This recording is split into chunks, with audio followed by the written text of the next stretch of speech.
দিল্লিতে একটা ডাকাত ছিল, তার নাম আব্দুর রহমান। বিরাট বড় ডাকাত। শুধু ডাকাত না, তাদের ডাকাতের একটা সঙ্গ ছিল।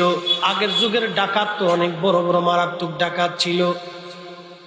তারা পাহাড়ি অঞ্চলে দুর্গম জায়গায় থাকতো। ওই দুর্গম জায়গা থেকে এসে তারা ডাকাতি করে নিয়ে যাইতো। তো দিল্লির আব্দুর রহমান ডাকাত তার বন্ধু বান্ধবদের তারা শুরু করে পাহাড়ি অঞ্চলে ডাকাতি করার জন্য তারা গেল। ডাকাতি করতে গেছে, কিন্তু ডাকাতি করতে যায় দেখলো পাহাড়ি অঞ্চলের ভিতরে এক পরমা সুন্দরী নারী তারা ধরে নিয়ে আসছে। ইজ্জত হারাম করতো আব্দুর রহমানরা, ওই সুন্দরী নারী তারা নিয়ে আসছে। এতটাই সুন্দর, জীবনে কোনোদিন এত সুন্দর নারী তারা কোনোদিন দেখে নাই। এতই পরমা সুন্দরী। এ মা বোনেরা, আপনাদেরকে বলি, সুন্দরী হওয়ার জন্য ওষুধ আর মেডিসিন দরকার হয় না। কোন নারী যদি পর্দা করে, 5 ওয়াক্ত নামাজ ঠিক মতো আদায় করে, অজু চলে গেলে অজু করে, আল্লাহর কসম করে বলি, ওই নারীকে আমার আল্লাহ একবারে পরমা সুন্দরী বানায় দেয়। ওই নারীর চেহারার ভিতরে আমার আল্লাহ নূর পয়দা করে দেয়। কি কথা বল, ঠিক কিনা? ওই ছেলে আব্দুর রহমান বিরাট বড় ডাকাত, সে ছিল ডাকাত সর্দারের লিডার। সুন্দরী মেয়েটা আনছে। মেয়েটা আনার পরে তারা মেয়েটার ইজ্জত লুণ্ঠন করবে, বন্ধু বান্ধব তারা। তখন ওই মেয়েটা একটা কথা বলতেছিল আর কাঁদতেছিল, আমি মেয়ে সাইয়্যেদ হো, মেয়ে আওলাদে রসুল হো। তোমরা শোনো, আমি আওলাদে রসুল, নবী বংশের সন্তান। তোমাদের দোহাই দিচ্ছি আল্লাহর, আমার সম্মান তোমরা নষ্ট করো না। মেয়েটা কাঁদতেছিল আর বলতেছিল। ঠিক এমন সময় আব্দুর রহমানের কলিজার ভিতরে বিরাট বড় আঘাত লাগলো। হায় হায়, জীবনে কত গুনাহ করছি, তার অপরাধ সীমানা বলতে পারবো না। এত পরিমাণে গুনাহ করলাম। হায় হায়, আজকে নবী বংশের একটা সন্তান, আমি বেঁচে থাকতে আজ তার ইজ্জত লুণ্ঠন হবে না। আমি আব্দুর রহমান মরে যাব, কিন্তু আমার রসুলের আওলাদ বংশধরের ইজ্জত আমি লুণ্ঠন হতে দেব না। একবার চিৎকার মেরে জোরে বলবেন আল্লাহু আকবার। কখন কার কলিজাতে রসুলের প্রেম আসবে আপনি নিজেও জানেন। আপনি বুঝতেই পারবেন না, এটা হাবা গোবা রসুলের জন্য জীবন দিয়ে ফেলছে। আব্দুর রহমান চিন্তা করতেছে, মেয়েটা নিজের পরিচয় দিচ্ছে সে রসুলের বংশের আল্লাহ। আমি আব্দুর রহমান জীবনে কত গুনাহ না জীবনে করছি, কত নিকৃষ্ট কাজই না জীবনে করছি, কত জুলুম না পৃথিবীতে আমি নিজের জীবনে করছি। আজকে জীবন চলে যাবে, আমি এই রসুলের আওলাদের ইজ্জত নষ্ট হতে দেব না। অস্ত্রটা হাতে নিয়ে বলতেছে, বন্ধুরা তোমাদেরকে বলতেছি, এই মেয়ের থেকে তোমরা দূরে সরে চলে যাও। তো বন্ধুরা বলতেছে, তুই কি পাগল হইলি না? তুই মেয়ের সৌন্দর্যে মোহিত হয়ে আমাদেরকে বঞ্চিত করতে চাচ্ছিস? আব্দুর রহমান বলতেছে, শোন, সে একটা পরিচয় আমার সামনে তুলে ধরেছে, সে রসুলের আওলাদ। আমি আব্দুর রহমান আজকে পণ করেছি, হয় আমি বাঁচবো না হয় তোরা বাঁচবি। যদি এই মেয়ের দিকে তোরা আবার আসিস, তাহলে আজকে তোদের সাথে আমার জীবনের শেষ রফা দফা হবে। বন্ধুত্ব তো ছিন্নই হবে, আমার এই হাতের অস্ত্র তোদের শরীর ব্যবহার করবো। একসাথে বলবেন আল্লাহু আকবার। শেষ পর্যন্ত যুদ্ধ শুরু হয়ে গেল। ওরা 4 জন, আব্দুর রহমান একা। নিজের জীবনকে পরোয়া করে সে 2 জনকে মার্ডার করে ফেলল। 2 জন মার্ডার করছে, বাকি 2 জন পালায়া পুলিশ নিয়ে আসছে। ব্রিটিশ পুলিশ আব্দুর রহমানকে ধরে নিয়ে যাওয়া হলো। আব্দুর রহমান ব্রিটিশ দারোগাকে বলল, ব্রিটিশ দারোগা, তুমি আমাকে বহুদিন ধরে খুঁজতেছ, আমি এদের শহরের সবচেয়ে মারাত্মক ডাকাত, আমি আজকে অ্যারেস্ট হলাম। তবে শোনো, আমি জীবনে কোনোদিন কোনো ভালো কাজ করি নাই, আজকে একটা ভালো কাজ করছি। এই মেয়েটার ইজ্জত বাঁচানোর জন্য আমি আজকে আমার বন্ধুদেরকে মারছি। যারা আমার জীবনের বহু অকাম কুকামের সাক্ষী এবং সহযোগী। আমি আমার ঘনিষ্ঠ প্রিয় 2 বন্ধুকে আজ হত্যা করেছি শুধু এই মেয়েটার জন্য। মেয়েটাকে আমি ভালোবাসি না, কোনোদিন দেখিও নাই, কিন্তু সে নবীর আওলাদ। তুমি যদি একটু সুযোগ দাও, তোমার গাড়িতে করে আমি তাকে তার মায়ের কাছে পৌঁছায় দিয়ে আসবো। পুলিশ বলল ঠিক আছে চলো। নিয়ে যাওয়া হলো, হাতে তার অ্যারেস্ট করা, হাত তার বাঁধা আব্দুর রহমান। মেয়েটাকে নিয়ে যে তার বাবার কাছে দেয়া হলো। তখন তার বাবা সকালবেলা ফজরের নামাজ পড়ে মেয়েটা যখন গেছে, তার বাবা ওই কান্নাকাটি। তখন মেয়েটা বলতেছিল, আব্বা জান, এই আব্দুর রহমান নামক ওই যে লোকটাকে আপনি হাত পায়ে করাবে বেরিয়ে দেখেন, এই লোকটা ডাকাত সর্দার, তবে আমি রসুলের আওলাদের পরিচয় দেওয়াতে আব্বা সে আমার ইজ্জত বাঁচানোর জন্য সে নিজের আপন বন্ধুদেরকে হত্যা করে আজ আপনি রসুলের আওলাদের ইজ্জত বাঁচাইছে। বৃদ্ধ লোকটা কেঁদে দিয়ে বলল, বাবা আমি নবীর বংশের একজন সন্তান, আমরা রসুলের আওলাদ, রসুল বংশের সন্তান। বাবা আমি তাহাজ্জুদের নামাজ পড়ার জন্য উঠেছিলাম, ওরা আমার মেয়েটাকে নিয়ে চলে গেছে, তখন থেকে আমি এই পর্যন্ত আল্লাহর দরবারে কাঁদতেছি। বাবা কান্না করা ছাড়া তো আমার আর কোনো অস্ত্র নাই। তুমি যেহেতু আমার ইজ্জত আজকে বাঁচাইছো, যাও, আমি দোয়া করে দিলাম আমার রসুল যেন তোমাকে সাহায্য করে। একবার জোরে বলা যাবে কি আল্লাহু আকবার। চলে গেল আব্দুর রহমান। ব্রিটিশ পুলিশ তাকে ফাঁসির রায় দিয়ে দিল। ব্রিটিশ পুলিশ তাকে ফাঁসির রায় দিয়ে দিল। আগে বহু কুকর্ম, নতুন কুকর্ম। জেলার রাত্রিবেলা ঘুমায়, স্বপ্নের মধ্যে দেখতেছে রাহমাতুল লিল আলামিন তশরিফ আনছে। জেলারে ডাক দিয়া ছবি দেখায় বলল, জেলার এই দেখো এই যুবক আব্দুর রহমান, আমি নবীর ইজ্জত সে রক্ষা করেছে। সে একটা আসামি, মৃত্যুদণ্ড প্রাপ্ত আসামি তোমার জেলখানায়। আমি রসুল তোমাকে হুকুম করে দিলাম, তুমি জেলখানা থেকে তাকে খালাস করো। একসাথে বলবেন আল্লাহু আকবার। জেলার ছিল মুসলমান, ঘুম ভেঙে গেল, তাহাজ্জুদের নামাজ পড়লো। ফজর পড়ার পরে জেলার তার নির্দিষ্ট টাইমে অফিসে আসার পরে প্রহরীদেরকে বললেন, তাড়াতাড়ি আব্দুর রহমান নামে কে আছে দেখো, মৃত্যুদণ্ড প্রাপ্ত আসামি, তাকে ডেকে নিয়ে আসো। জেলার তাকে ডেকে নিয়ে আসছে। নিয়ে আসার পরে জেলার তাকায় দেখলো আল্লাহর নবী যেই ছবিটা দেখাইছে আব্দুর রহমান সেই ছবির লোক। নিজের চেয়ার ছেড়ে দিয়ে জেলার বলল, আব্দুর রহমান তুমি আমার চেয়ারে যায় বসো। আব্দুর রহমান ডাক দেয় বলে, জেলার আমি জীবনে এই শহরের সবচেয়ে বড় ডাকাত, আমি জীবনে বহু খুন খারাপি করছি, ওকাম কুকাম আমার জীবনে কম না। জেলার আপনি কেন নিজের চেয়ার ছেড়ে দিয়ে আমাকে বসতে দেন? জেলার চোখের পানি ছেড়ে দিয়ে বলে, আব্দুর রহমান রে, তোরে যদি আমি চেয়ারে বসতে না দেই তাহলে আমি অনেক বড় ভুল করব। আব্দুর রহমান তুমি আমার চেয়ারে বসো, তুমি এই চেয়ারে না বসলে আমি আল্লাহ রসুলের কাছে কি জবাব দিব? আব্দুর রহমান রে, আমি কত বড় ভাগ্যবান, তোর কারণে আমি আমার নবীর সাথে আমার জিয়ারত নসিব হইছে। একসাথে বলবেন কি আল্লাহু আকবার। আব্দুর রহমান, আল্লাহর নবী কালকে রাত্রিবেলা স্বপ্নে এসে তোকে ছেড়ে দিতে বলেছে। আব্দুর রহমান রে, জীবনে কি এমন আমল করছিস বল, যার কারণে আল্লাহ রসুল তোকে ছেড়ে দেওয়ার জন্য আমাকে হুকুম করে গেল?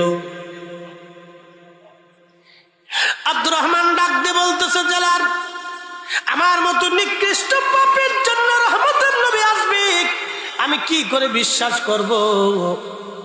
তবে আব্দুর রহমান বলতেছে, জেলার জীবনে কোনো ভালো কাজ আমি করি নাই, একটা ভালো কাজ আমি জীবনে করছি। আমি যেই মামলার আসামি হয়ে আজ মৃত্যুদণ্ড প্রাপ্ত আসামি। জেলারে ডাকাতি করার জন্য আমরা পাহাড়ি অঞ্চলে যাইয়া এক দরিদ্র পরিবার থেকে এক সুন্দরী রূপসী মেয়েকে ধরে নিয়ে আসছিলাম। ভোগ করার জন্য, আনন্দ করার জন্য বন্ধুরা যখন যাবে তখন মেয়েটা কেঁদে দিয়ে বলল, মেয়ের গিয়ে ধো, আমি আওলাদে রসুল, আমি নবী বংশের সন্তান, তোমরা আমার সম্মান নষ্ট করো না। আল্লাহর দোহাই যখন দিল, জেলার কলেজার ভিতরে আর সহ্য হলো না। চিন্তা করলাম, না, জীবনে কতই না ভুল আমি করছি, আজকে আমার নবীর বংশ আমার সামনে আজকে ইজ্জত নষ্ট হবে না, জীবন চলে গেলেও এটা হতে দিব না। জেলার রে, 2 বন্ধু হত্যা করে ফেললাম, ওই মেয়েটার ইজ্জত আমি বাঁচাইলাম। হয়তো সেই কারণে রসুল তোমাকে স্বপ্ন দেখায় কি বলে গেছে, বলছে আল্লাহ রসুল তোমাকে মুক্ত করে দেওয়ার জন্য। আব্দুর রহমান রে, নবীর সম্মান ইজ্জত রক্ষা করার জন্যে আল্লাহ তোর ইজ্জত এইভাবে বাড়ায় দিয়েছে। আল্লাহ নবীর বংশের সন্তানকে সম্মান করার জন্য যদি একজন মুমিনের এই মর্তবা হতে পারে, সরাসরি রাহমাতুল লিল আলামিনকে যারা তাজিম ও ভালোবাসে, কিয়ামতের ময়দানে তাদেরকে সারা নবী জান্নাতে যাবে না, যাবে না, যাবে না, যাবে না। কথা বলেন ঠিক না বেঠে? খায়রা উম্মাতিন কুনতুম খায়রা উম্মাতিন উখরিজাত লিন-নাস,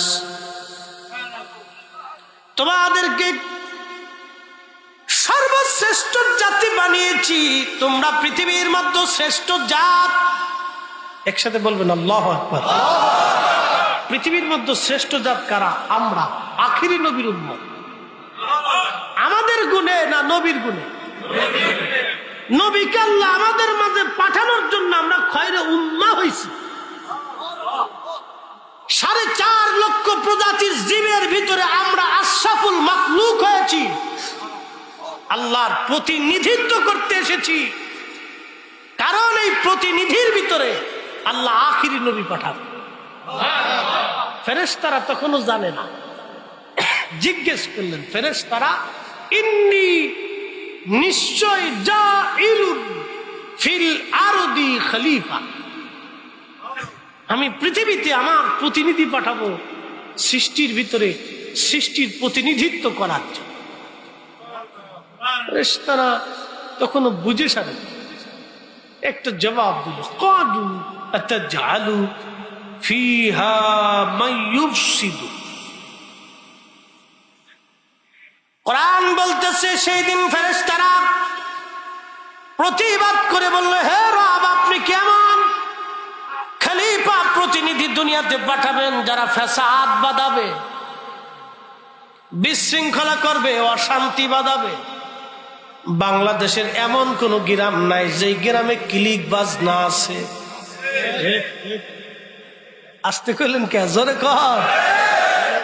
মসজিদেও ক্লিকবাজ আছে, মাহফিল করবেন হেনও ক্লিকবাজ।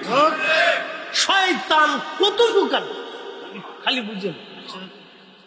ফেরেশতারা কিন্তু বলে নাই নামাজ পড়বে না, রোজা রাখবে না, জিকির ফিকির করবে না, এটা কইছে। ফেরেশতাদের প্রথম আপত্তি, আতাজআলু ফিহা মান ইউফসিদু। আরে ভেজাল কথা।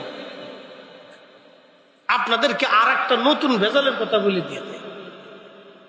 850 বছর আগে শাহজালাল রহমাতুল্লাহ আলাইহি একটা কালেমার পতাকা নিয়ে আসছিল। কথা ঠিক কিনা? এই কালেমার পতাকায় লেখা ছিল লা ইলাহা ইল্লাল্লাহু মুহাম্মাদুর রাসূলুল্লাহ সাল্লাল্লাহু আলাইহি ওয়াসাল্লাম। কথা ঠিক কিনা? 850 বছর আগে সুদূর ইয়ামান থেকে রওনা দিয়ে সেই পতাকা ঘুরতে ঘুরতে ঘুরতে ঘুরতে দিল্লি হয়ে বাংলাদেশের সিলেটে এসে পৌঁছায়। 313 জন 360 জন ওলি তার সাথে ছিল, শুধু সফর সঙ্গী না, ওলি। 360 জন ওলি তার সাথে ছিল, আরো সৈন্য সামন্ত। 850 বছর আগে শাহজালাল রহমাতুল্লাহ আলাইহি নামাজ নিয়ে আসলেন এইভাবে। 850 বছর পরে এসে সৌদি ফেরত আইসা আমার শিখাইল এইভাবে। হয় শাহজালাল ঠিক না ওরা ঠিক? জোরে বলে। যদি শাহজালাল রহমাতুল্লাহ আলাইহি নামাজ এইভাবে শিখাইতেন, তাহলে এদেশের 18 কোটি মুসলমান এভাবেই নামাজ পড়ত। হ্যাঁ, কথা বলেন ঠিক কিনা? উনি শিখিয়েছেন যেভাবে, আমরা পড়তেছি সেভাবে। নতুন করে ওরা কারা মসজিদের মধ্যে ভেজাল বাঁধাইলো, তার মানে বুঝে গেল ওরাই ফ্যাসাদকারী। আর ফ্যাসাদকারী শয়তানের দালাল। কার দালাল? কার দালাল? তারাবি ছিল 20 রাকাত 850 বছর ধরে, 360 শাহজালালের জমিনে তারাবির নামাজ হচ্ছে 20 রাকাত। আজকে হঠাৎ করে আমার মসজিদের মধ্যে ফ্যাসাদ বাঁধাইয়া তারাবি নামাজ বানাইলো 8 টাকা, 12 রাকাতই চুরি হয়ে গেছে। একবারে খাড়ার উপরে চুরি। তারপরে ওই জাতির কিছু আবাল্য মুসলমান আছে, আবাল্য শ্রেণীর ব্যাপার, বলদ বলদ, এই বলদা কিছু মুসল্লি আছে, বুঝুক আর না বুঝুক, সৌদি আরব থেকে হুজুর আইছে। সৌদি আরব থেকে হুজুর আসলে তাতে কি হয়েছে? সৌদি আরব তো আবু জাহেলও ছিল, ইয়াজিদও ছিল, কি কথা কর না কেন, আব্দুল্লাহ ইবনে উবাইও ছিল। তাতে হয়েছে কি? সৌদি আরব থেকে রাসূলের আওলাদ নবীর রক্ত, হযরতে শাহজালাল ইয়ামানি মুজাররিদি, সরাসরি রাসূলের রক্ত। তিনি আমাদের কাছে যেই কালেমা এনেছে, যে নামাজ এনেছে, যে দিন এনেছে, এই দিনের বাহিরে কোন সৌদির মৌলবীর ফতোয়ার দিন মানতে চাই না। কথা বলে ঠিক না? এর চেয়ে পরিষ্কার কথা আমার কাছে আর কিছু নেই। RS, BS, CS, SA, দাগ খতিয়ান সব আমার। জমি এসে কয়, আর একজনে কয় আমার দাগ। বুঝতে পারছেন? এগুলো হলো দখলদার, রোহিঙ্গা। এগুলো কি? জোরে কর। রোহিঙ্গা ইসরায়েলের মতো, ইসরায়েলের মতো। ইসরায়েলের তো কোনো রাষ্ট্র নাই, ও ছিল রোহিঙ্গাদের মতো। ফিলিস্তিনিরা দয়া করে ওদেরকে থাকতে দিছে, কাপড় দিছে, খাবার দিছে, চিকিৎসা করেছে, জায়গা দিছে, যে ওরা কোথায় থাকবে থাকুক, এখানে আমার জায়গায় থাকুক। দয়া করার বিনিময়ে পৃথিবীর একটা জাতি যারা মানবতা দেখাইতে যায় আজকে কঠিন বিপদগ্রস্ত। পৃথিবীর এত বড় নিমুখারাম ইসরায়েল যে খাইতে বসে সেই পাতে বাথরুম করছে, যারা খাওয়াইছে তাদেরকে গুলি করতেছে। পৃথিবীর নিকৃষ্ট জাত, ওদের পণ্য আছে বাংলাদেশে, নাম পেপসি, কোকা কোলা। কেউ যদি পেপসি আর কোকা কোলা খান তাহলে মনে করবেন যে শুয়োরের রক্ত খাইতেছে। মনে রাখবেন, পেপসি, কোকা কোলা ইসরায়েলের পণ্য। আর নেসলে কোম্পানি, নেসলে কোম্পানি যা কিছু আছে সব ইসরায়েলের কোম্পানি। যদি আপনি নেসলে কোম্পানি এবং পেপসি, কোকা কোলার কোনো খাবার খান তাহলে বুঝবেন আপনি খান নাই, বরং আপনার ফিলিস্তিনি ভাইয়ের বুকে গুলি করছে। কি কথা কন না কেন? ঠিক কিনা? আমরা হয়তো এই ফিলিস্তিনে যে যুদ্ধ করার মতো শক্তি সামর্থ্য আমাদের নাই, কিন্তু বড় রাত থেকে আমরা এই কথাই মুসলিম সারা বাংলার মুসলমানদেরকে জানাচ্ছি, আমরা ইসরায়েলের পণ্যকে বয়কট করব, তার নেসলে, পেপসি, কোকা কোলা এইগুলিকে বয়কট করব। একটা পেপসির দাম 150 টাকা, 100 টাকা, 35, 40, 50 যাই হোক, আপনি একটা পেপসি যদি আপনি খান তো 35 টাকা দিলে বুঝতে হবে আপনি আপনার ফিলিস্তিনি ভাইয়ের বিরুদ্ধে যুদ্ধ করার জন্য ইসরায়েলকে খরচ দিচ্ছেন। কথা মনে থাকবে? কথা বলেন থাকবে? এই কথা সারা জীবন মনে রাখবে। প্রিয় মুসলমান,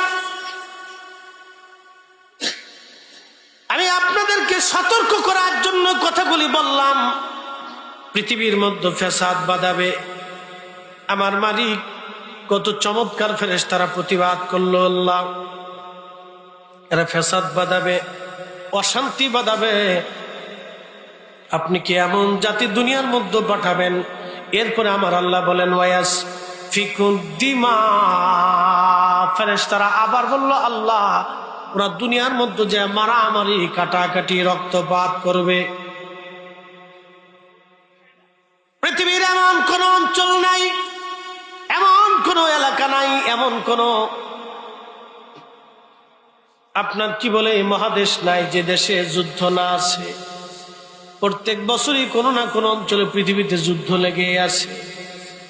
বন্ধু, খুব মনোযোগ দিয়ে শুনে যান, ফেরেশতাদের আপত্তি কিন্তু একবারে ফেলে দেওয়ার মতো না। তারা কিন্তু আপত্তি, খুব সুন্দর আপত্তি করেছিল। আল্লাহ এরা ফ্যাসাদ বাঁধাবে, অশান্তি বাঁধাবে। তার মানে বোঝা গেল ফ্যাসাদ বাঁধানো, অশান্তি করা, বিশৃঙ্খলা তৈরি করা এটা আল্লাহর কাছে খুব অপছন্দের কাজ এবং ফেরেশতাদের কাছেও অপছন্দের কাজ। এই ফ্যাসাদ আর বিশৃঙ্খলা, মারামারি, কাটাকাটির জন্য আল্লাহ আমাদের আগে একটা জাতি ছিল জিন, এই জিন জাতিদেরকে আমার আল্লাহ দুনিয়ার আবাস থেকে বের করে দিয়ে পাহাড়ে পর্বতে ঝরে জঙ্গলে আল্লাহ পাঠাই দিয়েছে। বরুড়ার মুসলমান, যেই জমিন আজ আপনারা আবাদ করেন, এই জমিন এক সময় জিন জাতির আবাদ ছিল। যেখানে আপনারা ঘুমান, এই জমিনে জিন জাতির আগে ঘুমাইতো। জিন জাতিরা আল্লাহর অবাধ্য হওয়ার জন্য, ফেসাদ আর মারামারি কাটাকাটি করার জন্য আমার মালিক আমার আল্লাহ এই জিনদেরকে তারাইয়া মানব জাতি আল্লাহ দুনিয়ার মধ্যে পাঠাইলেন। ফেরেশতারা তখনও জানে না এই মানব জাতির ভিতরে আল্লাহ সর্বশ্রেষ্ঠ নবী পাঠাবে। একবার জোরে বলা যাবে কি আল্লাহু আকবার। শ্রেষ্ঠ নবী দিলাম রে তরিয়ে নিতে রোজ হাসরে, পথ না ভুলি তাই তো দিলে পাক কুরআনের বাণী। খুদা তোমার মেহেরবানি, সুন্দর ফুল সুন্দর ফল মিঠা নদীর পানি। খুদা তোমার মেহেরবানি। বরুড়ার মুসলমান, তখনও ফেরেশতারা জানে না এই মানব জাতির ভিতরে আল্লাহ আখিরি নবী পাঠাবে।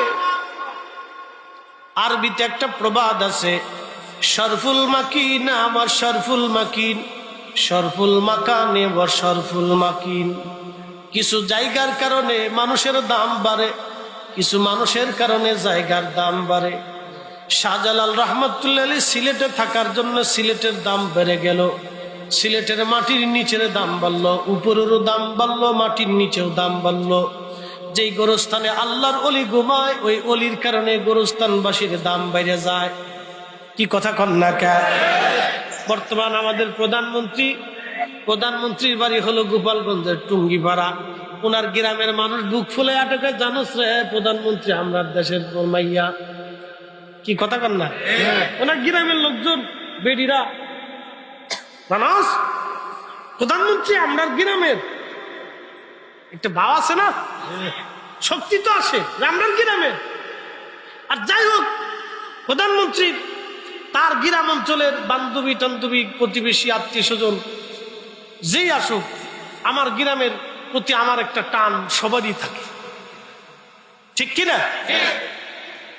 অলিরা যেই জমিনে ঘুমায় সেই মাটির নিচের মানুষও সাকসেস, উপরে আল্লাহরাও সাকসেস।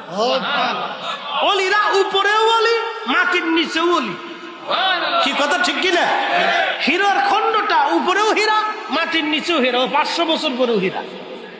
আল্লাহর অলিরা মাটির উপরেও অলি, মাটির নিচে 500 বছর পরেও অলি। 1,00,000 বছর পৃথিবী থাকলে 1,00,000 বছরে তারা অলি। প্রিয় মুসলমান, নবী দুনিয়াতে আসবে, কিন্তু আল্লাহ মানব জাতির মধ্যে রসুলকে পাঠাবে। এই জন্য মানব জাতির কথা বলতে যা বলেন এরা আমার খলিফা।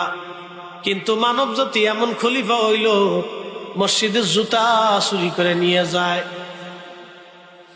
এমন খলিফা হয়েছে, অনেক মসজিদ কমিটির লোক আছে মসজিদের টাকা চুরি করে খায়।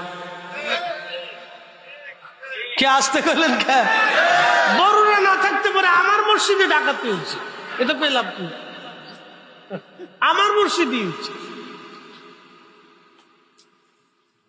টাকা নাই চুরি করে নিচ্ছে। আপনি একটু চিন্তা করেন তো, আমানতের কি পরিমাণে খেয়ানত হলে আল্লাহর ঘর থেকে আল্লাহর বান্দা টিয়া চুরি করে নিল। আমানতের কি পরিমাণ! আরে মসজিদের একটা ইট, মসজিদের ভিতরে সোনা পড়ে থাকলেও, হীরার খণ্ড পড়ে থাকলেও তো মুসলমান হাত দিয়ে ধরার কথা না। তার ডর হবে এটা আল্লাহর ঘরের জিনিস, আমি কি করে এটা ধরব? তার তো হাত কাঁপবে, হৃদয় কাঁপবে, অন্তর কাঁপবে, যেটা আল্লাহর ঘরের জিনিস। আমি আল্লাহর দাস, আমি আল্লাহর গোলাম, কি করে এটা হয় না? তাহলে আমানতের কি পরিমাণে খেয়ানত এই দেশে। যে দেশে মসজিদের টাকা, মসজিদে নিরাপত্তা পায় না, এদেশের মানুষ চুরি করে নিয়ে যায়, মসজিদের জুতা চুরি করে নিয়ে যায়। সে দেশে আপনার মেয়ে, আপনার স্ত্রী, আপনার কন্যা, আপনার বেটি, আপনার ভাস্তি, আপনার ভাগ্নি, এদেরকে বোরকাবিহীন বেপর্দা করে রাস্তায় ছেড়ে দিয়ে নিরাপত্তা কিভাবে চান? অতএব নিরাপত্তা নিতে হলে তার মাথা থেকে পা পর্যন্ত ঢেকে মেয়েকে পর্দা শিখাইতে হবে। কথা বলেন ঠিক না বেটে? তাকে পর্দা হাতে কলমে শিখাইতে হবে। খালি করাইলে হবে না, শিখাইতে হবে। পর্দা শুধু বুরকা পরাইলে হবে না, বুরকার আমানত শিখাইতে হবে। প্রিয় বড়রা আর মুসলমান, এই মানব জাতির ভিতরে নবী আসার কারণে মানুষের দাম বেড়ে গেল। শরফুল মাকিন আমার শরফুল মাকান, শরফুল মাকানের শরফুল মাকিন। কিছু জায়গার কারণে মানুষের দাম বাড়ে, কিছু মানুষের কারণে জায়গার দাম বাড়ে। ও নবীর উম্মত, আমার নবী মদিনায় ঘুমানোর কারণে মদিনার দাম বাড়ছে। কি কথা বলেন ঠিক কিনা? এই জাত খুব নিকৃষ্ট, এদের আকীদা এমন ফসা গন্দা। দেখেন এদের ফতোয়া হচ্ছে, তোমরা হজ শেষ করে মদিনায় নবীর রওজা শরীফ জিয়ারতের নিয়ত করা মুসলমানদের জন্য হারাম এবং শিরক। আমার দিকে তাকাবেন, এই কথাটা আপনি শুধু বুঝে যাবেন। আপনাকে আজকে আমি দলিলবিহীন যুক্তি দিয়ে বুঝাবো, দলিল লাগবে না। এরা কত বড় আন্দা গান্দা পচা আকীদা বিশ্বাসকে জন্ম হচ্ছে। আর আমার দেশের অনেক শিক্ষিত মানুষ ঘোড়ার ডিম সাপ বুঝে না, কলেজ ভার্সিটিতে পড়ে, ধর্মের জ্ঞান কম, ওরে হাদিস দেখাইছে 3 মসজিদ ব্যতীত আর অন্য কোন মসজিদে সোয়াবের নিয়ত করে যাওয়া যাবে না। অতএব নবীর মসজিদ রওজা শরীফ জিয়ারতের নিয়ত করা হারাম। হাদিস হলো মসজিদের, লাগাই দিছে কবর। চিন্তা করতে পারছেন কত বড় আজাজি? হাদিস হচ্ছে মসজিদে, লাগাই দিছে কবরে। তো কোন জায়গা? যাকে সৃষ্টি না করলে আল্লাহ কিছুই বানাইতেন না। এই মানব জাতির ভিতরে আল্লাহ তাকে পাঠানোর জন্য মানুষের দাম বাড়ছে, নাহলে মানুষের 4 পয়সা মূল্য নাই। কি কথা কন না? কি মূল্য আছে? 7 দিন গোসল না করলে এই শরীর থেকে পাড়ার গন্ধ আসে, 2 দিন মেশাক না করলে মুখ থেকে পায়খানার গন্ধ আসে। এ মানুষের আছে কি দাম? কিচ্ছু নেই। ও মিথ্যা কথা ছাড়া এ মানুষের ভাতের পেটের ভাত হজম হয় না। এ মানুষের হক হালাল নষ্ট না করলে সে সারা জীবন গুনাহ করছে। মানুষের আছে কি আমাদের বলেন তো? গুনাহ ছাড়া কি আছে?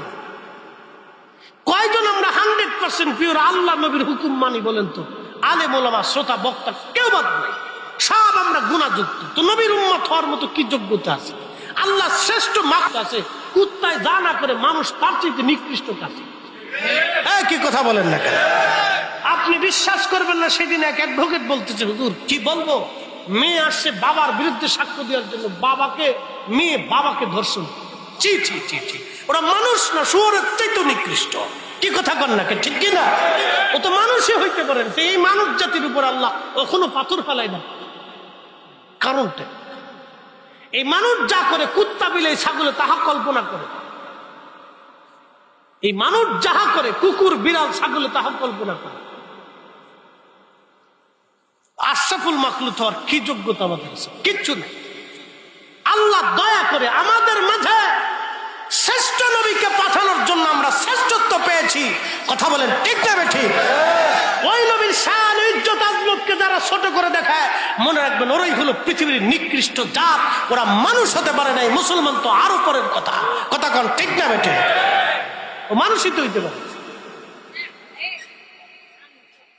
যার কারণে আমাদের ইজ্জত হয়েছে, আমরা তাকে চিনলাম। আবরুরার মুসলমান, এদের বিশ্বাস হচ্ছে মুহাম্মদ সাল্লাল্লাহু আলাইহি সাল্লামের কবর। তারা রওজা বলে না, তারা বলে মুহাম্মদ সাল্লাল্লাহু আলাইহি সাল্লামের কবর। আমরা তো নামের আগে রাহমাতুল লিল আলামিন, হাবিবুল্লাহ, সাইয়্যিদুল কাউনাইন, দয়াল নবী, প্রিয় নবী, মায়ার নবী, শ্রেষ্ঠ নবী, আমরা নামটা উচ্চারণ করার আগে অন্তত আদবের সাথে রসুলের দেওয়া, আল্লাহর দেওয়া কিছু লকব ব্যবহার করি। কি কথা কন না, ঠিক কিনা? তারা বলে হযরতে মুহাম্মদ সাল্লাল্লাহু আলাইহি সাল্লাম এতটুকুন বলে তারপরে বলে কবর। আমরা তো রওজা বলি, আরে নবীর ইশারায় উম্মতের কবর রওজা হয়। আল কবরু রাউযাতুম মিন রিয়াজিল জান্নাহ। যে নবীর ইশারায় উম্মতের কবর রওজা হয় আর তার কবর বলে রওজা হয় না, ও পুরাই হারামজাদা। কথা কন না, ঠিক কিনা? এর চাইতে আর মারাত্মক কথা বলার মতো আমার শক্তি নাই। আল্লাহু আকবার। আপনাকে কি করে বুঝাবো বলেন তো? যার এক ডাকে হাসরের কঠিন মাঠে শুধু একটা ডাক দেবে, ইয়া রব হাবলি উম্মতি, আর চোখের পানি ছেড়ে দিবে। লক্ষ লক্ষ বছর হাসরের মাঠ কায়েম হয়েছে, কিন্তু বিচার হয় না। সোয়া লক্ষ নবীরা পর্যন্ত আল্লাহর সামনে দাঁড়াইতে সাহস পায় না। আমার নবী শুধু যে আরশে মুআল্লার সামনে সেজদায় পড়ে একটা ডাক দেবে, ইয়া রব হাবলি উম্মতি, আল্লাহ আমার উম্মত গুনাহ করে ফেলছে। আল্লাহ সাথে সাথে কাহার থেকে দয়া হয়ে গেল, রহমান হয়ে গেল, কাহার থেকে আবার রহিম হইয়া আল্লাহ ডাক দিল, হাবিব মাথা উঠান, আর কাঁদবেন না, কি চান? তখন নবী বলি, ইয়া রব হাবলি উম্মতি, আল্লাহ আমার উম্মত গুনাহ করে ফেলছে। আল্লাহ ডাক দিয়ে বলবেন, জান হামদের পতাকা আপনার হাতে দিলাম, সুপারিশের পতাকা আপনার হাতে দিলাম, আপনি যাকে খুশি তাকে নিয়ে আগে জান্নাতে চলে যান। না সুবহানাল্লাহ না বললে বুঝবে এটাও শয়তান। জোরে বলে একসাথে, আরো জোরে। ওই নবীর শানকে যারা ছোট করে দেখবে, তার জিয়ারতকে যারা বেদাতের ফতোয়া দিবে, আল্লাহর কসম বর করে বলি, ওরে খাওয়ানো উচিত, কুত্তা খাওয়াইলে বেশি সওয়াব। কষ্ট পাইছেন? হ্যাঁ, আমার নবীর ইজ্জতের চাদর ধরে টানবে, আপনাকে চুমা দিব, এইরকম মুনাফিক আমরা না। এত বড় বেঈমান হইতে পারিনি। রিজিক আসমান থেকে বরাদ্দ হয়, হায়াত আসমান থেকে বরাদ্দ হয়, মৃত্যু আসমান থেকে বরাদ্দ হয়, ইজ্জত আসমান থেকে বরাদ্দ হয়, ইজ্জত চলে যাওয়াটাও আসমান থেকে বরাদ্দ হয়। আপনি খুশি হলেও কিছু আসে যায় না, বেজার হলেও কিছু আসে যায় না। আমাকে নবী খুশি করতে হবে, নবীর গোলামি করতে হবে, নবীর তলে থাকতে হবে। কথা বলেন ঠিক না বেটা? আপনাকে বুঝে কবরে যেতে হবে। যে মাটির উপরে বসা, এই মাটির নিচে ঘর হবে। আপনাকে বুঝে হাসরের মাঠে দাঁড়াইতে হবে। মনে রাখবেন, দুনিয়ার 60 বছর, দুনিয়ার 50,000 বছর, হাসরের মাঠের একটা দিন হবে তত বড়। এরকম হাজার হাজার বছর পার হবে, সেই হাসরের মাঠে দাঁড়াইতে হবে। মনে রাখতে হবে, আল্লাহ রসুলের সামনেও আপনাকে দাঁড়াইতে হবে। বাঁচলেও নবীর পক্ষে, মরলেও নবীর পক্ষে, কেউ না থাকলেও নবীর পক্ষে, কেউ খুশি হলেও নবীর পক্ষে, ও বেজার হলেও নবীর পক্ষে। কথা বলেন ঠিক না বেঠে? কিন্তু যেন এইভাবেই থাকে। আল্লাহ রসুলের রওজা শরীফ জিয়ারতের ইরাদা করা, ইচ্ছা করা, নিয়ত করা হারাম, শিরিক। ফতোয়া কিন্তু আমরা দেই নাই, যারা ফ্যাসাদ বাদাইছে ওরাই দিছে। ফ্যাসাদ কি আমরা বাদাইছি না হেরা? আমরা না হেরা? ওরে দোয়া তো শাহজালাল আলী আমিনী আনে নাই, দোয়া তো সোয়া লক্ষ নবী আনছে। কি কথা কর না কেন? দোয়া কি আমরা আনছি না সোয়া লক্ষ নবী? সোয়া লক্ষ নবীর জমানায় দোয়া ছিল। ও তো আরে সিএস ভিএস একবারে ক্ষতি আনা আল্লাহ পর্যন্ত। সোয়া লক্ষ নবী পৃথিবীতে দোয়া আনছে। আজ ওরা দোয়া বন্ধ করার জন্য উঠে পড়ে লাগলো। কারণটা কি? কারণটা কি? পিছনে অর্থটা কি? একা দোয়া করলে জমাতের সাথে করা যাবে না কেন? কে নিষেধ করলো জমাতে দোয়া করা যাবে না? আল্লাহ নিষেধ করেছে না রসুল নিষেধ করেছে? কোরআন বলতেছে উদউনি আস্তাজিব লাকুম। এক বাক্যে আল্লাহ হুকুম দিছে, উদউনি, আমার কাছে চাও। তো চাইতে কি একার উপরে হুকুম দিছে না সবার উপর? জোরে বলেন, জোরে বলেন। হুকুম তো আল্লাহ সবার উপরে। দোয়া করতে হবে সবাইকে নিয়ে, হুকুম তো আল্লাহ সবার উপরে। আমি একা একা করতে যাবো কেন? সালাত কি একা করা ভালো না জমাতে করা ভালো? জিকির কি একা করা ভালো না জমাতে করা ভালো? তো দোয়াও তো একটা জিকির, দোয়াও তো আল্লাহর স্বরূপ, এটাও আল্লাহর জিকিরের একটা অংশ। সালাত জিকিরের অংশ, রোজা জিকিরের অংশ, ওই আপনার কোরআন তেলাওয়াত জিকিরের অংশ, দুরূদ শরীফ জিকিরের অংশ। এই জিকির আমরা যে তাসবিহগুলি করি এগুলো জিকিরের অংশ, দোয়াও জিকিরের অংশ।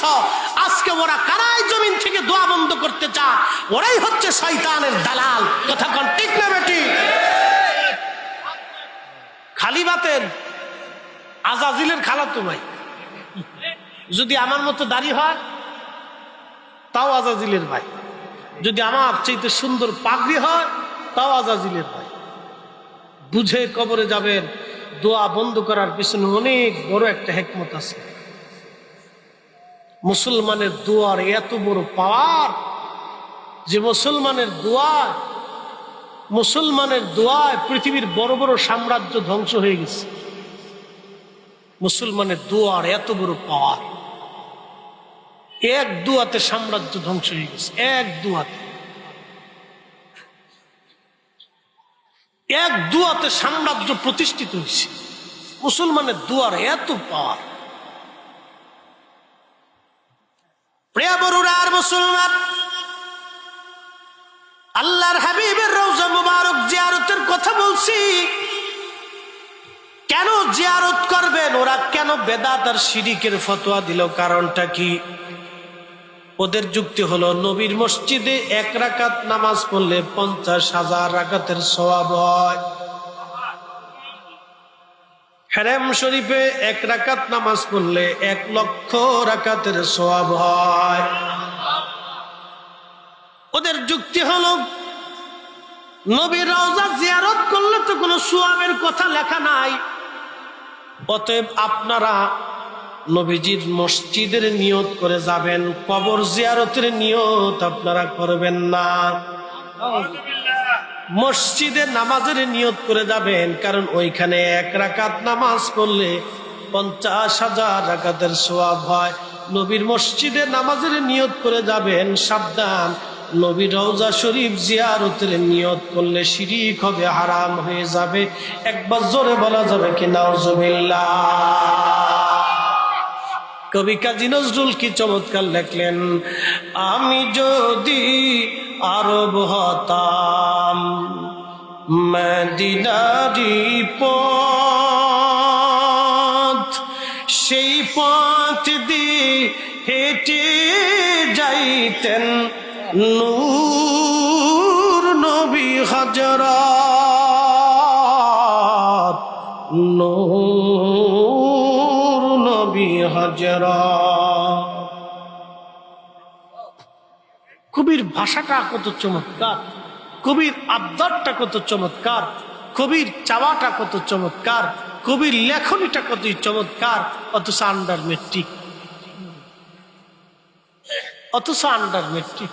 আন্ডার মেট্রিক হয়ে কবির হৃদয়ে কি চমৎকার ভাষার উদ্রেক হলো, আর বিরাট বড় বড় বড় বড় লেখনী পত্র হওয়ার পরেও ঘোড়ার ডিম হয়ে গেল। আল্লাহকে যে পাইতে চায় হযরতকে ভালোবেসে, আল্লাহকে যে পাইতে চায় হযরতকে ভালোবেসে, আরশ কুরসি লৌহ কলম না চাহিতে পেশে।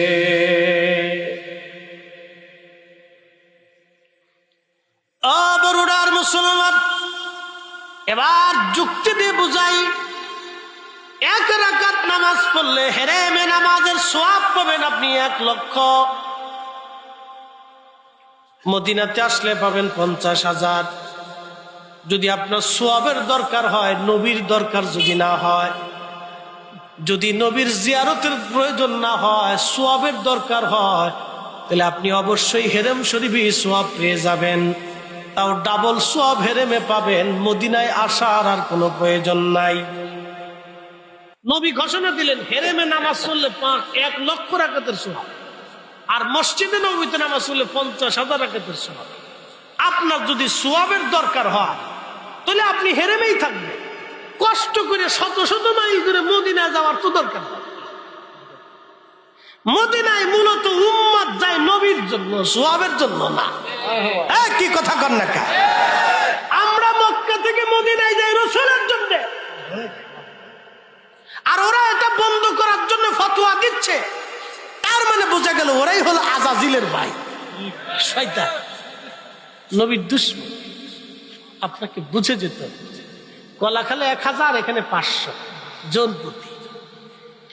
মদিনাতে 50,000 জন প্রতি 1 রাকাতের সওয়াব, আর মসজিদে হারামে বাইতুল্লাহ শরীফে 1 লক্ষ রাকাতের সওয়াব। যদি আপনার সওয়াবের দরকার হয় তাহলে আপনি কাবা থেকে তো সওয়াব পেয়ে যাচ্ছেন, মদিনায় আসার তো দরকার।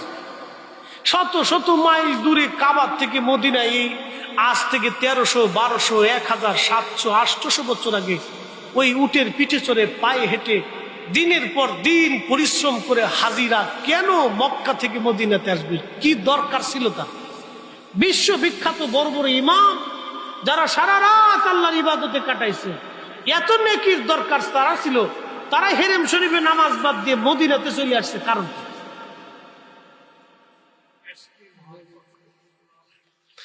পৃথিবীর 4 আলেমের 1 আলেম ইমাম মালিক জীবনে কোনদিন হজ ছাড়া মদিনার বাইরে আসেন নাই। হজ করা ছাড়া আর মদিনার বাইরে কখনো আসেন। মদিনার সীমানার বাহিরে আসলে মদিনার সীমানার ভিতরে পা রাখতেন, বাথরুমটা মদিনার হাউদের বাইরে করতেন। পেশাব করার সময় মদিনার সীমানার ভিতরে পা রাখতেন, পেশাবটা মদিনার সীমানার বাইরে ফেলাইতেন। জিজ্ঞেস করলে এটা করেন কেন? বলে আমি যদি ওই অবস্থায় মারা যাই, আমার ইচ্ছা আমার শেষ নিঃশ্বাসটা যেন মদিনায় রসুলের মাটির মধ্যে হয়। চিন্তা করতে পারছেন আল্লাহর নবী খুশি হয়ে তার সাথে 100 বার স্বপ্নে কথা বলছে, আর ওরা আজকে বেদাতের আর শিরিকের মাসালা নিয়ে আসছে। সব কয়টা ইহুদির দালাল। এই কথা বলেন না কেন? জোরে বলে। সব কয়টা ইসরায়েলের দালাল। ওরা মুসলমানের ঈমান নষ্ট করার জন্য। এই হক কথা যখন আমরা বলি তখন আমরা হইছি মাজার পূজারি, আমরা হইছি পীর পূজারি, আমরা ওই মাযহাবের অন্ধ মুকাল্লিদ হইছি।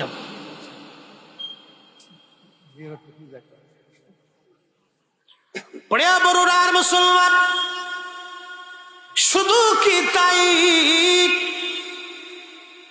সওয়াবের এতই যদি দরকার হয়, ইমাম মাহদী দুনিয়াতে কিয়ামতের আগে আসবে। অবশ্যই ইমাম মাহদী দুনিয়াতে আসবে। আল্লাহ রসুল সহিহ বুখারীর মধ্যে লিখলেন, পৃথিবীর হায়াত যদি 1 দিনও হয়, তাহলে 1 দিনটাকে আল্লাহ 1 বছরের সমান বিরাট বড় লম্বা বানাইয়া এই পৃথিবীর মধ্যে আল্লাহ ইমাম মাহদীকে দুনিয়াতে পাঠাবে। উম্মতরা তোমরা শুনো, ইমাম মাহদী হবে আমি আমার হাসান হুসাইনের রক্ত ধারায়। ইমাম মাহদীর বাবার নাম আব্দুল্লাহ হবে, ইমাম মাহদীর নাম হবে মুহাম্মদ। ইমাম মাহদী 40 বছর পর্যন্ত উট দুম্বা ছাগল চড়াবে, মরুভূমির মধ্যে রাখাল থাকবে, লেখাপড়া করবে না, কোনো মাদ্রাসায় পড়বে না, কোনো স্কুল কলেজ ভার্সিটিতে তার লেখাপড়া নাই।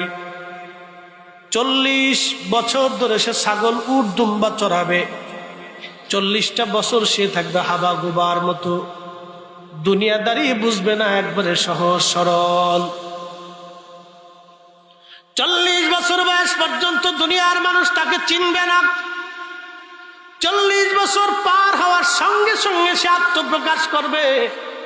একটা রাত্রি আমার আল্লাহ তার কলবের মধ্যে দুনিয়ার সব বিদ্যা এলেম হযরত ইমাম মাহদীর কলবের মধ্যে আল্লাহ ঢুকায় দিবে।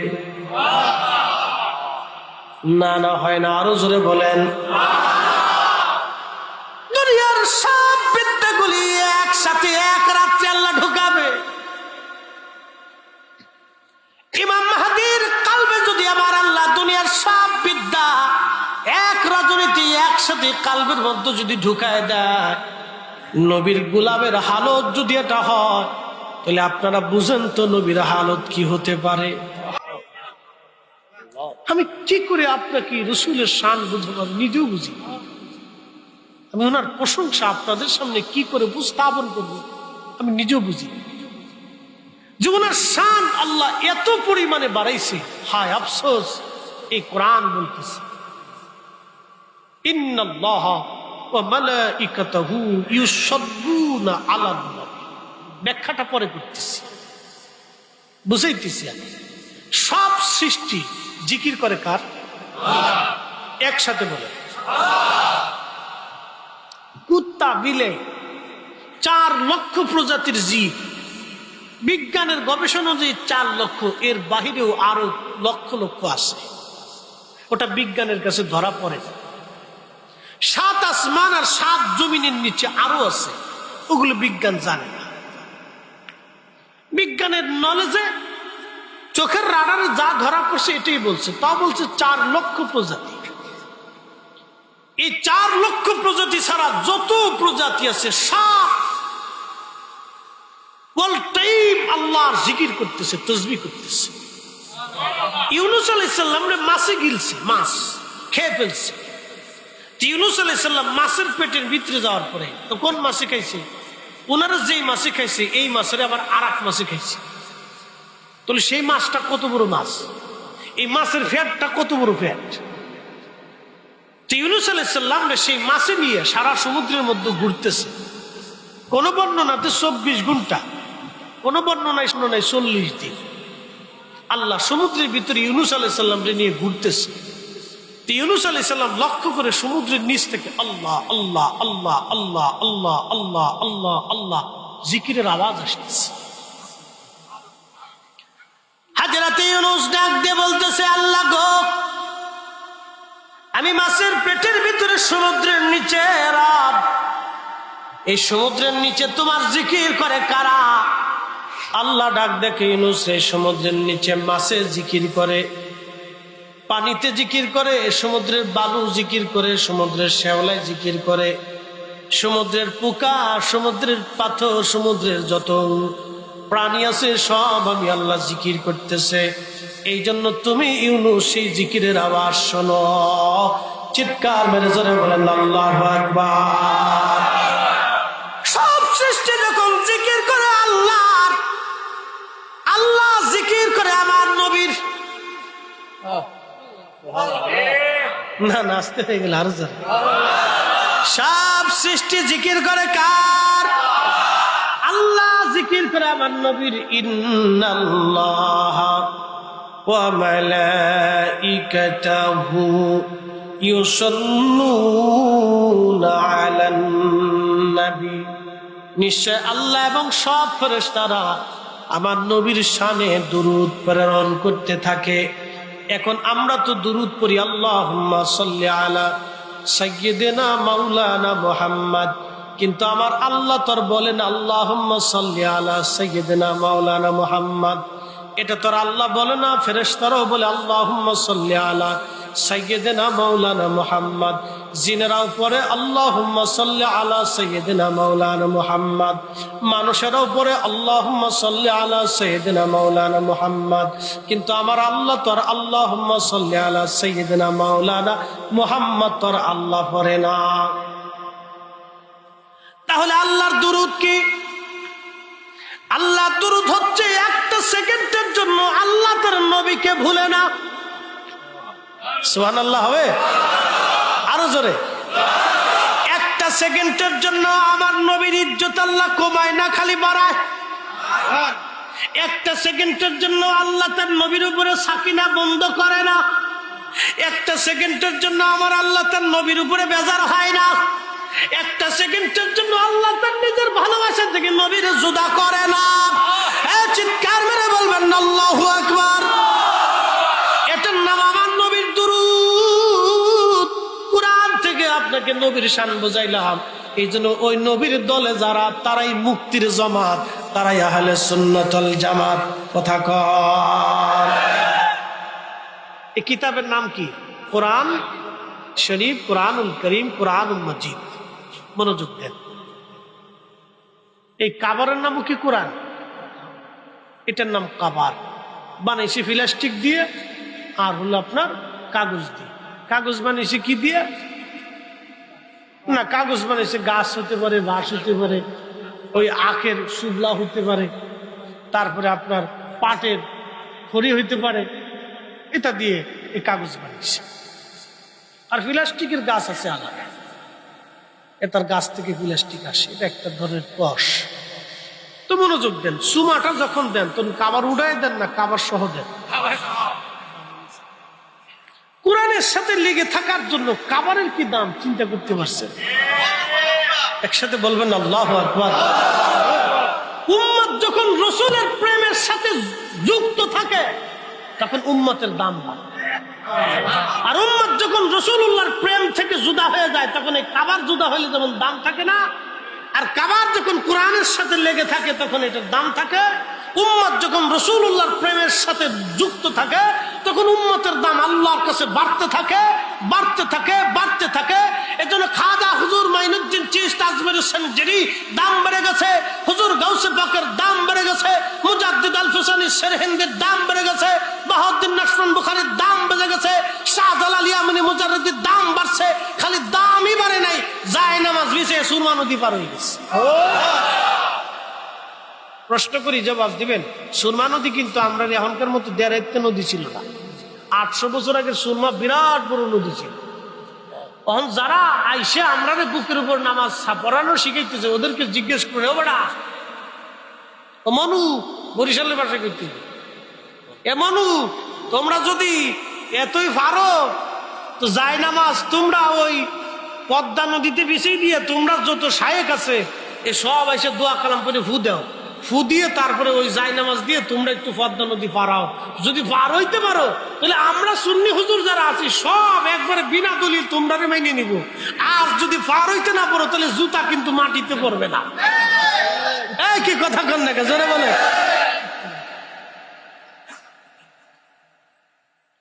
খারাপ কইছি? হ্যাঁ, বুঝে যায়।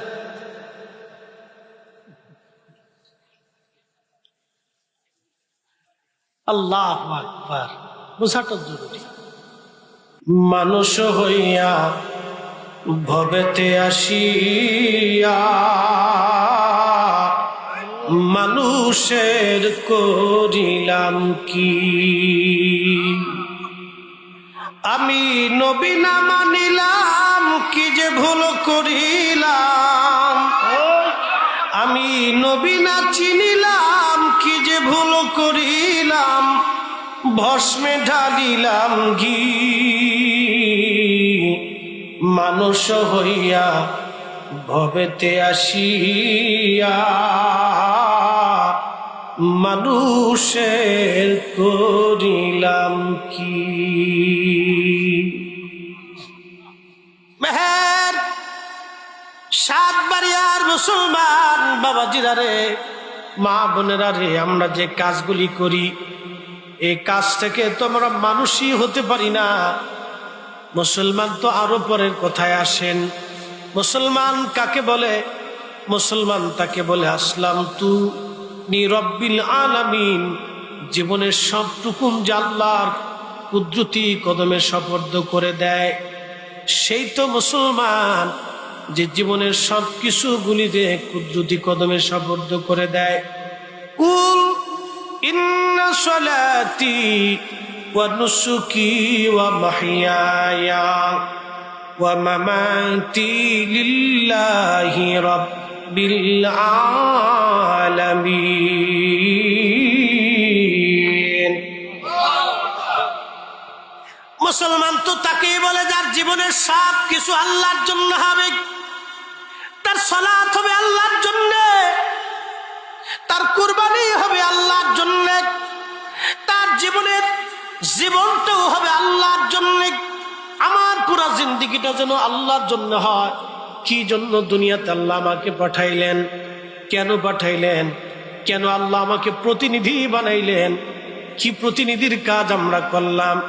কেন এত বড় দামি নবীর উম্মত আল্লাহ বানাইলেন, যার ইশারায় হাসরের মাঠে কোটি কোটি কোটি কোটি জাহান্নামীরা জান্নাতে চলে যাবে। আহা, আমি কি করে ওই নবীর শান বুঝাবো? দুনিয়াতে যারা বিরাট বড় সম্মানিত, হাসরের মাঠে তারা অনেকেই অসম্মানিত হবে। দুনিয়ার মধ্যে কোটি কোটি টাকার মালিক বিল গেটস থেকে শুরু করে হাজারো কোটি বিলিয়ন ডলারের মালিক যারা, হাসরের ময়দানে তারা উলঙ্গ হইয়া ল্যাংটা হইয়া আল্লাহর সামনে সিজদার মধ্যে পড়ে পড়ে কাঁদতে থাকবে। 4 পয়সা কেন, 1 পয়সাও তাদের কোনো মূল্য থাকবে না, 1 পয়সাও কোনো দাম হবে না। বিরাট বড় সাম্রাজ্যের অধিপতি, যাদের জুলুমের শিকার হয়ে লক্ষ লক্ষ মানুষের জীবন চলে গেল। আগের বড় বড় জমিদার যারা ছিল, তাদের বাড়িতে আজ দেখবেন বড় বড় চামচিকে বসবাস করে।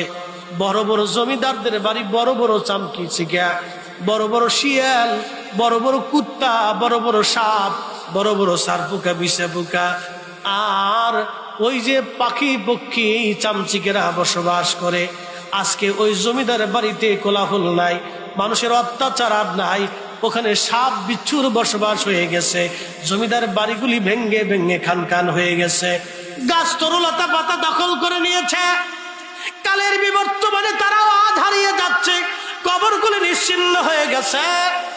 আর মেহের সাতবাড়িয়ার মুসলমান খুব মনোযোগ দিয়ে শুনে যান, তারা আল্লাহর আদালতের সামনে দাঁড়াবে, থরথর থরথর করে কাঁপতে থাকবে, সব উলঙ্গ। সেই দিন সব উলঙ্গ থাকবে, কঠিন হাসরের মাঠ, কোটি কোটি বিলিয়ন ট্রিলিয়ন মানুষ, জিন ফেরেশতা আল্লাহর সামনে মাথা নত করে পড়ে থাকবে। 4 পয়সাও দুনিয়ার বহু মানুষ কিয়ামতের ময়দানে মূল্য হবে না, কিন্তু একজন ব্যক্তির মূল্য আল্লাহর দরবারে হবে। কোরআন বলে, ইন্না আকরামাকুম ইনদাল্লাহি আতকাকুম। মেহশরের মাঠে ওই ব্যক্তির দাম হবে যে দুনিয়ার ভিতরে তাকওয়াশীল ছিল, আল্লাহওয়ালা ছিল, আল্লাহর নবীর গোলাম ছিল। কিয়ামতের ময়দানে ওই লোকের ইজ্জত আল্লাহর দরবারে থাকবে। একবার জোরে বলা যাবে আল্লাহু আকবার। কি পরিমাণে দাম, কোন ভাষায় বলবো? নবীজি বলতেছিলেন, উম্মত, আমার উম্মতের ভিতরে কিছু মানুষ হবে যাদের চুল দাড়িগুলি থাকবে এলোমেলো, তাদের পোশাক থাকবে তালিযুক্ত, সমাজে তাদের কোনো দাম নাই, রাষ্ট্রীয় পর্যায়ে তাদের কোনো মূল্য নাই, সমাজের মানুষ তাদেরকে তাদের থেকে দূরে সরায় দেয়, 4 পয়সাও তাদেরকে দাম দেয় না। এই সমস্ত লোকেরা যদি আল্লাহর কাছে কোনো কিছু চেয়ে বসে, আল্লাহ পাক তাদেরকে হাতগুলি ফিরায় না। সাহাবীরা বলেন, ইয়া রাসূলুল্লাহ, আমরা সাহাবীদের মধ্যে কি এরকম কোন ব্যক্তি আছে? নবী জবাব দিলেন, হ্যাঁ সাহাবীরা, ইয়ামানের কোন অঞ্চলে আমার একটা পাগল আছে, এই পাগলের নাম ওয়াইস আল কারনী। আমার এই ওয়াইস আল্লাহর দরবারে যা চাবে আমার মালিক তাই দিয়ে দিবে। না না হয় না, আরো জোরে বলেন আল্লাহু আকবার। চিৎকার মেরে বলেন না, ইয়া রাসূলুল্লাহ। জীবনে কোনোদিন রাসূল দেখার সুযোগ তার হয় নাই, একটা হাদিস নবীর দর্শে বসে কোনোদিন শুনে নাই, একটা আয়াতু নবীর সামনে বসে শোনার সুযোগ হয় নাই। সুদূরে আমাদের কর্ণে বসে বসে তার দিলটাকে নবীর কদমের দিকে মুতাওয়াজ্জু করে রাখত। ও নবীর উম্মত, আপনাদের কাজ বলে দিয়ে যায়, মক্কা মদিনাতে থাকলেও আল্লাহ পাওয়া যাবে না, বাংলাদেশের ঘরের কোনায় বসেও নবী পাওয়া যায়। যদি নবীর গোলাম হওয়া যায়, নবীর ইশক দিয়ে ভালোবাসা দিয়ে নবীরে কিনে নেওয়া যায়। কথা কন্যাকা ঠিক কিনা?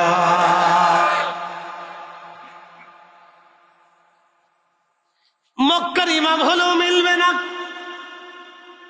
মদিনার মসজিদের ইমাম হলেও হবে না। পৃথিবীর এক কোণে বসে বসে বসে বসে নবীর ইশকে পাগল হইয়া আপনি নবী খুঁজে নিতে পারবেন বাজান? ওয়াসাল কান্ডির মতো পাগল হওয়া লাগবে আপনাকে।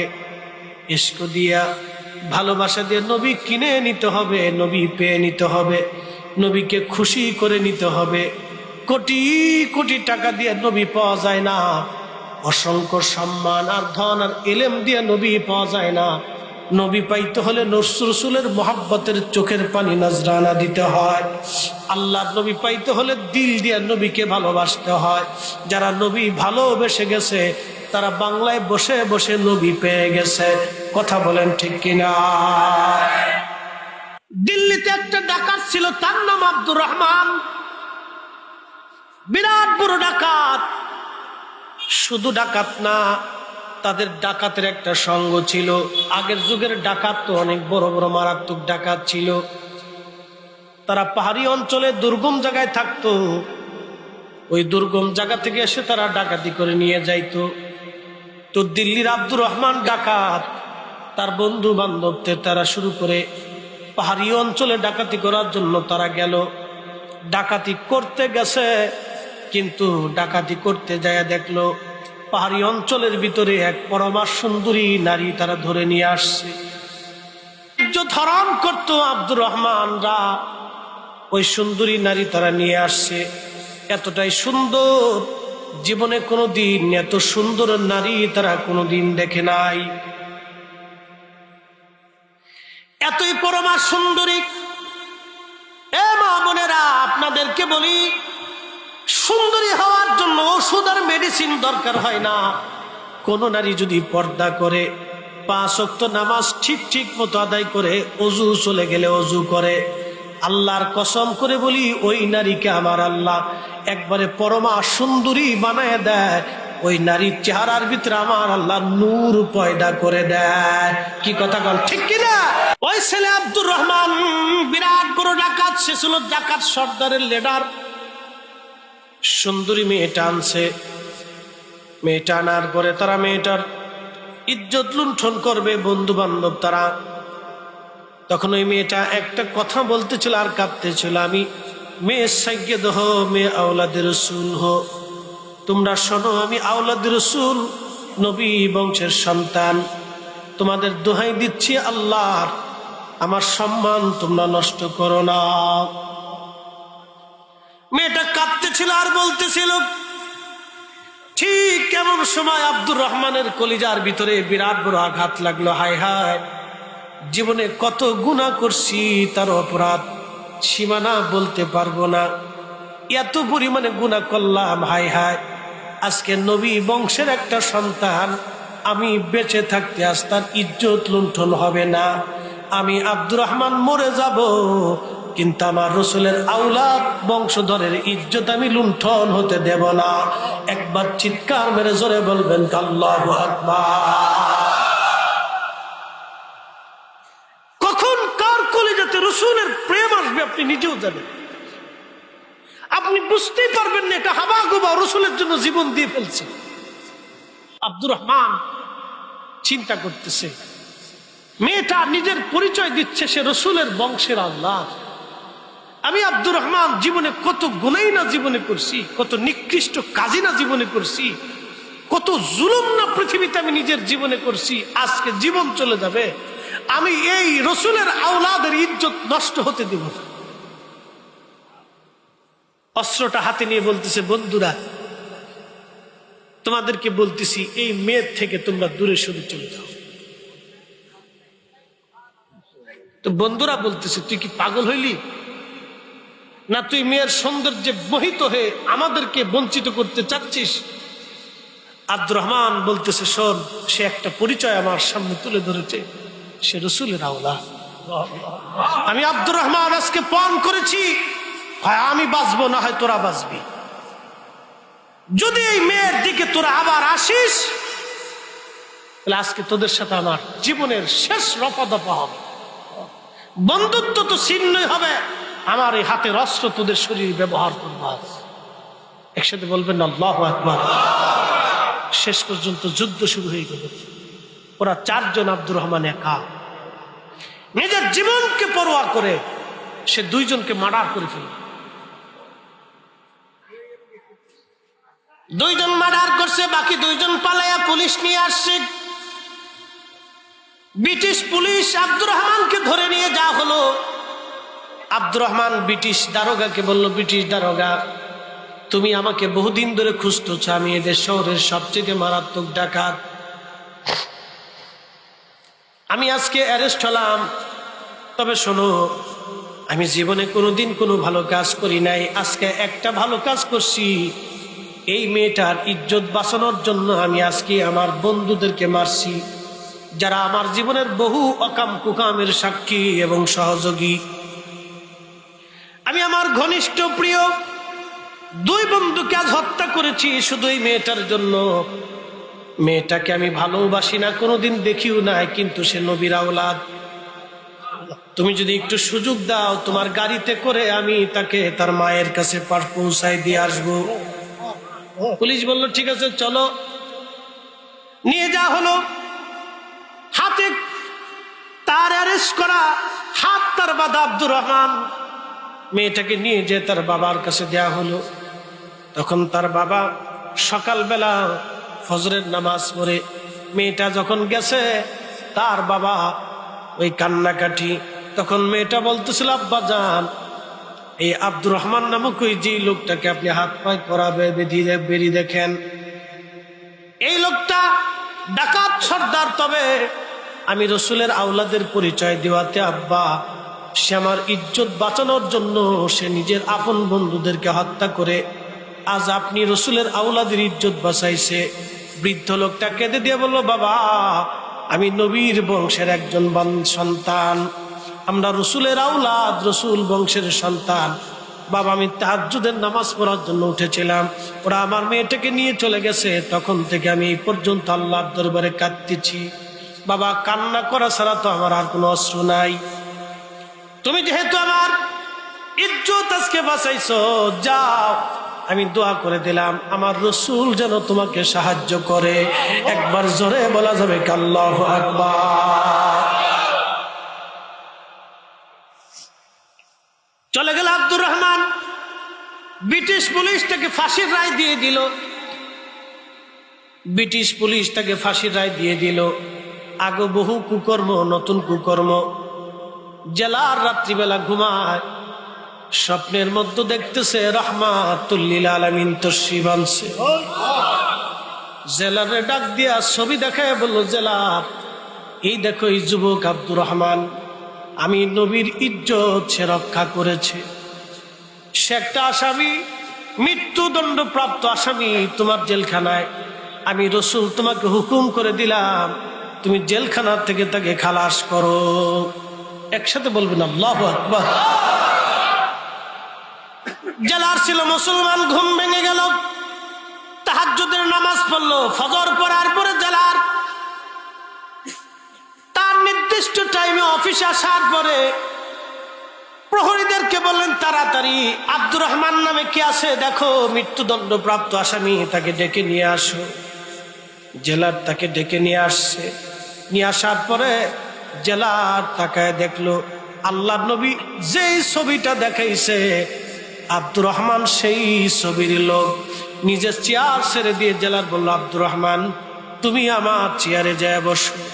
আব্দুর রহমান ডাক দেয় বলে, জেলার আমি জীবনে এই শহরের সবচেয়ে বড় ডাকাত, আমি জীবনে বহু খুন খারাপি করছি, ওকাম কুকাম আমার জীবনে কম না। জেলার আপনি কেন নিজের চেয়ার ছেড়ে দিয়ে আমাকে বসতে দেন? জেলার চোখের পানি ছেড়ে দিয়ে বলে, আব্দুর রহমান রে, তোরে যদি আমি চেয়ারে বসতে না দেই তাহলে আমি অনেক বড় ভুল করব। আব্দুর রহমান তুমি আমার চেয়ারে বসো, তুমি এই চেয়ারে না বসলে আমি আল্লাহ রসুলের কাছে কি জবাব দিব? আব্দুর রহমান রে, আমি কত বড় ভাগ্যবান, তোর কারণে আমি আমার নবীর সাথে আমার জিয়ারত নসিব হইছে। একসাথে বলবেন কি আল্লাহু আকবার। আব্দুর রহমান, আল্লাহর নবী কালকে রাত্রিবেলা স্বপ্নে এসে তোকে ছেড়ে দিতে বলেছে। আব্দুর রহমান রে, জীবনে কি এমন আমল করছিস বল, যার কারণে আল্লাহ রসুল তোকে ছেড়ে দেওয়ার জন্য আমাকে হুকুম করে গেল? আব্দুর রহমান ডাক দিয়ে বলতেছে, জেলার আমার মতো নিকৃষ্ট পাপীর জন্য রহমতের নবী আসবে, আমি কি করে বিশ্বাস করব? তবে আব্দুর রহমান বলতেছে, জেলার জীবনে কোনো ভালো কাজ আমি করি নাই, একটা ভালো কাজ আমি জীবনে করছি। আমি যেই মামলার আসামি হয়ে আজ মৃত্যুদণ্ড প্রাপ্ত আসামি, জেলারে ডাকাতি করার জন্য আমরা পাহাড়ি অঞ্চলে যাইয়া এক দরিদ্র পরিবার থেকে এক সুন্দরী রূপসী মেয়েকে ধরে নিয়ে আসছিলাম।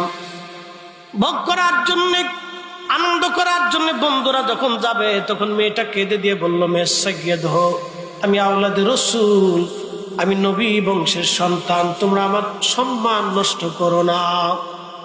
আল্লাহর দোহায় যখন গেল, জেলারে কলেজার ভিতরে আর সহ্য হলো না, চিন্তা করলাম না জীবনে কতই না ভুল আমি করছি, আজকে আমার নবীর বংশ আমার সামনে আজকে ইজ্জত নষ্ট হবে না, জীবন চলে গেলেও এটা হতে দিব না। জেলার রে 2 বন্ধু হত্যা করে ফেললাম, ওই মেয়েটার ইজ্জত আমি বাঁচাইলাম। হয়তো সেই কারণে রসুল তোমাকে স্বপ্ন দেখায় কি বলে গেছে, বলছে আল্লাহ রসুল তোমাকে মুক্ত করে দেওয়ার জন্য। আব্দুর রহমান রে, নবীর সম্মান ইজ্জত রক্ষা করার জন্য আল্লাহ তোর ইজ্জত এইভাবে বাড়ায় দিয়েছে। আল্লাহ নবীর বংশের সন্তানকে সম্মান করার জন্য যদি একজন মুমিনের এই মর্তবা হতে পারে, সরাসরি রাহমাতুল লিল আলামিনকে যারা তাজিম ও ভালোবাসে, কিয়ামতের ময়দানে তাদেরকে সারা নবী জান্নাতে যাবে না, যাবে না, যাবে না, যাবে না। কথা বলেন ঠিক না বেঠে?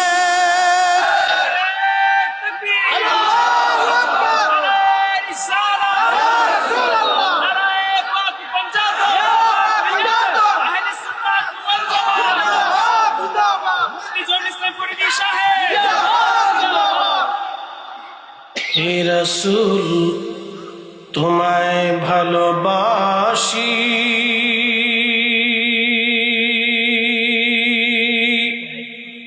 অন্তরে শুধু মুখে নয়, জান্নাতের আশায় নয় হে রাসূল, জাহান্নামকেও ডরি না।